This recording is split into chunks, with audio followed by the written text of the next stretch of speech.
Alex Roarty, correspondent for McClatchy, joins me now from Washington, D.C. to talk to me about this. Okay, Alex, what a week. How significant do you think that Bannon's exit is compared to those other folks from the White House who have left before him? Well, I think it's just one of just many recent departures.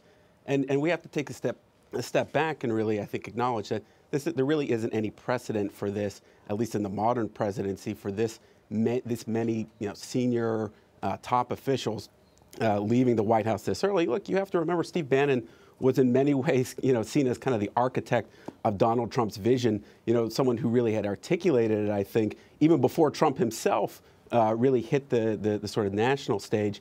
And for a lot of people, particularly Democrats and on the left, Donald Trump kind of has a place of his own, I think, in terms of people they dislike in the White House. But if there's a second place, it's definitely Steve Bannon. So for a lot of them, this is a big victory. Do you think he'll still have considerable influence, even though he's out of the White House? Will he still be able to influence what goes on inside? I think absolutely. And the report was he left the White House and he walked right into a meeting of the old news organization that he had run, Breitbart. And he's already telling reporters, look, this isn't the end for me. I'm not in the White House anymore, but I am going to go, quote, to war against the media, against corporate interests, people he sees when he was on the inside of the White House who stood in the way of Trump's agenda. And so in some ways, look, there's no really replicating the influence you can have when you're a senior advisor to the president. That's a pretty special role, I think. But the thing that we've heard the last of Steve Bannon, I think, would be a serious mistake. And in some ways, when you leave the White House, it frees you up. You're not as constrained. Who's to say what kind of tack or approach Breitbart will take from here on out? But I think it's going to be a significant player for the duration of Trump's presidency and probably beyond. Alex, do you think that this White House can survive 4 more years of this kind of turnover? I mean, look at all the people who have left. It's only been 6 months in. Well, I think it's kind of a joke. A lot of us in Washington, when we're talking amongst ourselves, is how can this go on? I mean, it has been 6 months like nothing we've ever seen. From a reporter's perspective, you almost get no break because there's just so much news every week. But more importantly, I think the question is Republicans are starting to wonder that too, because you have all these departures from the White House. You have a week that was, can charitably just be described as very difficult for the White House.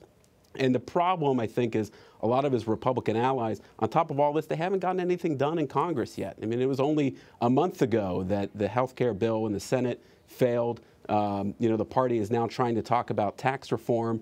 A lot of people think those will end up just being tax breaks. But even that's in some kind of jeopardy because, again, the president hasn't been able to talk about that, hasn't been able to make his case for that because we're talking about Charlottesville, because he's talking about the quote-unquote many sides who are responsible for the violence there.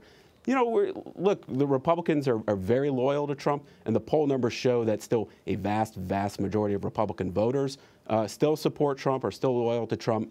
But I think you're starting to see some of the cracks in the GOP, whether it's Senator Corker or Senator Scott, who were critical of Trump's remarks on Charlottesville. You're starting to see some of those cracks. And if, the real problem for Republicans is it's going to make it difficult to pass their agenda.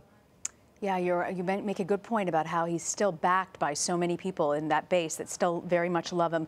I want to ask you, how does this White House move on from this? They've tried many times to hit the reset button in 6 months. What needs to happen? Well, it's going to be difficult because I think when you read a lot of the reporting of the White House, it's not like the people inside don't know that there are problems, don't know that they can't do better. But a lot of the problems start with the president himself, and look no further than his Twitter feed. I mean, we're talking about a Republican Party that really wants to try to pivot to tax reform, a traditional Republican principle, something that they can talk about the economy with. This is what they want to be talking about right now. But, they're not able to because every morning they wake up and there's a new series of tweets from Trump and he's, attacking somebody or he's causing news on the very subjects that the party wants nothing to do with. So it's difficult. I think the best advice a lot of Republicans would give is we have to get something major done in Congress. That way that our voters, who not only sent you to the White House, but sent us to Congress, you know, can be satisfied that we've accomplished something, particularly before the 2018 midterm elections begin. Yeah, I was just going to say, Alex, 2018 staring everyone in the face, not that far off. Alex Roarty, thank you so much for joining us. Thank you.